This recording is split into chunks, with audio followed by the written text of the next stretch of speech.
Hello, friends. Welcome back to another episode from History Talk and Common Sense. On June 13th, 2025, a truly serious event unfolded.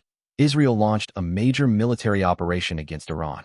The assault wasn't just a small strike. It involved surprise attacks on key military and nuclear sites across several Iranian cities. In the early hours of what appeared to be war, Israeli forces attacked and killed some of Iran's top military commanders, nuclear scientists, politicians, and civilians. They also targeted and damaged Iran's air defenses, as well as important nuclear and military facilities, and bombed the Iranian state television station. As you might expect, Iran began striking back within hours of the attack and quickly reorganized, launching missiles targeting Israeli cities and military locations. We must first step back to truly understand what is happening and why things have escalated so dramatically.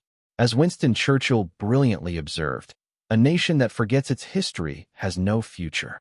When it comes to Iran, history is not only intriguing, it is vitally necessary to understand the present. Many people are aware that the current tensions between Iran and Israel are about more than just Iran's nuclear program. At its core, this battle is about regime change, if not breaking up the country, and a strong desire to change who rules Iran. For a very long time, American and Israeli officials have openly discussed this goal. Bombing Iran is not a new proposal. Investigative journalists such as James Corbett have explored it, citing remarks by John McCain as far back as 2007. Links are in the description below. However, politicians such as Benjamin Netanyahu, who has often warned that Iran was just months away from producing nuclear weapons, have frequently contributed significantly to the popular argument for action against Iran. Let us look at how this idea has been replicated over the years. The deadline for attaining this goal is getting extremely close. And Iran, by the way, is also outpacing Iraq in the development of ballistic missile systems that they hope will reach the eastern seaboard of the United States within 15 years. By next spring, at most, by next summer, at current enrichment rates, they will have finished the medium enrichment and move on to the final stage. From there, it's only a few months, possibly a few weeks, before they get enough enriched uranium for the first bomb. The foremost sponsor of global terrorism could be weeks away from having enough enriched uranium for an entire arsenal of nuclear weapons. That would place a militant Islamic terror regime weeks away from having the fissile material for an entire arsenal of nuclear bombs. If not stopped, Iran could produce a nuclear weapon in a very short time. It could be a year, it could be within a few months. To truly comprehend the difficulties facing Iran today, we need to go back to the mid-20th century. In the late 1940s and early 1950s, Iran had a constitutional monarchy, meaning they had an elected government alongside their Shah, or king. A big point of tension was oil, especially the Anglo-Iranian Oil Company, which later became part of the British Petroleum Company. The Iranian government wanted to take control of its oil industry, to nationalize it. This threatened British interests, and while Britain thought about sending in troops, they decided on a different, secret approach. The British and Americans collaborated to plan a covert mission. It was known as Operation Boot in the United Kingdom and Operation Ajax in the United States. Their goal? Toppling Iran's elected government. This was a really significant moment, as it was the CIA's first major venture into regime change, a tactic that would become common during the Cold War. The plan involved hiring local criminals and bringing in tough guys from all over the country to stir up protests and unrest. After the first try didn't quite work, their second effort succeeded. In 1953, Iran's elected government was toppled, and the Shah gained full control. With the Shah's power now unchallenged, he set up SAVAK, a secret police force with enormous powers. Its agents could act without consequences, and ordinary citizens had very little legal protection. The laws were so vague they would be seen as unfair and unconstitutional by many standards. This created a climate of fear and deep anger among the people. At the same time, even as oil money flowed into Iran in the early 1970s, many ordinary Iranians didn't see their lives improve, which added to their frustration. Across the Middle East, the 1970s also saw a rise in Islamic nationalism, often fueled by what many saw as too much Western interference. People began to see Islam as a way to stand strong against Western control and a rallying point for their own identity. This powerful mix of economic hardship, harsh political control, and growing religious passion pushed many Iranians to a breaking point. The result was the 1979 Iranian Revolution, a huge event that completely surprised intelligence agencies around the world. The revolution replaced the monarchy with a unique system, an elected government that exists alongside a powerful religious leadership. While Western countries often focus only on the religious side, it's really important to remember that Iran still has an elected government, much like the setup before the Shah took full power.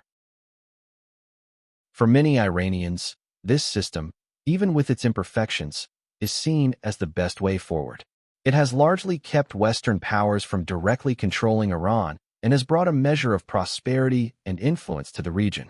Iran is now a powerful regional force, technologically advanced and resilient, a fact often not fully understood in Western discussions. The 2015 nuclear deal, known as the Joint Comprehensive Plan of Action, wasn't just about limiting Iran's nuclear program. It was also designed to support the more moderate, reform-minded groups within the country. The hope was that by engaging diplomatically, the West could strengthen those in Iran who favored openness and working with other countries. However, from an Iranian perspective, this was viewed very differently. They believed that this time, the U.S. was seeking to conceal the coup by masking it beneath various kinds of cooperation, assisting reformist factions inside the government in completing the required steps for regime change. Many Iranians regard these reformist parties as Western-oriented, despite the reality that the country has worked hard to rid itself of Western influence. When the United States pulled out of this deal, it sent a very clear message: the West couldn't be trusted. This action greatly weakened the moderates and gave strength to the hardline religious leaders, who could then argue that trying to work with the West was pointless. That withdrawal was a big mistake, setting back years of careful diplomacy. Trump has been saying he wants a better deal, and he has now officially stated what he wants. Quote, "Iran must surrender." Some European leaders share the same dream. This time, he wants everything. He appears to distrust or refuse to leave Iran's ruling system in the hands of a group of unpleasant, unfriendly, and untrustworthy Western-oriented people. Let us see the consequences of surrendering. When a country surrenders, it signifies the end of hostilities and the relinquishment of control over its territory, armed forces, and other assets to the opposing power. This step typically involves signing a peace treaty or a capitulation agreement. Certainly, no Iranian or any sane person would agree to such a request. Now, back to the present. A few days after the initial Israeli strikes, reports suggested the United States felt it had to get involved, believing Israel's situation was becoming impossible and that without help, Israel could face dire consequences quickly. In another concerning move, the U.S. military attacked 3 nuclear facilities in Iran, the Fordow, Natanz, and Esfahan sites. We're told this was done using 6B-2 stealth bombers. The main weapon used against the very strong Fordow site was the GBU-57A-IB massive ordnance penetrator. This bomb was specifically created by the U.S. Pentagon for one key purpose: to destroy Fordow site. It makes you wonder, if you develop a weapon just for one specific place in the world, isn't it highly likely it will be used there eventually? Looking at satellite images of Fordow from June 19th compared to June 22nd, after the attacks that were said to have totally obliterated it, the damage doesn't look like a complete destruction in the way one might expect. You can look at the images yourself and make your own judgment. For the second time, by targeting the U.S. air base, this time in Qatar, Iran had to warn them that the era of intimidation and unilateralism is over. Their first experience occurred in Iraq's Al-Assad in 2020.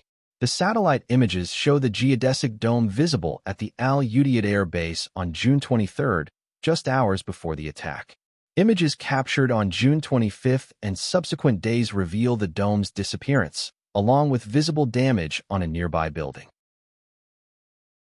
It seems their plan wasn't as successful as they hoped. Now, knowing the past actions of the US and Israel, we should all be very watchful for something else, a false flag operation. If there was a real desire for regime change, how would one get the American public to fully support it? You would likely need some truly spectacular, horrific event to take place, something that would allow leaders to say, "Look what the Iranians did. You saw it. Now we have to take them out." What could that possibly be? Oh, that's right. News mentioned that the USS Nimitz carrier strike group will arrive in Mideast waters soon. This is particularly interesting because the Nimitz is 50 years old and is in its last year before being taken out of service. This situation feels concerningly similar to another historical event, the USS Liberty incident. If you don't know that story, it's worth looking up. It's a very instructive example of how these types of false flag attacks can happen.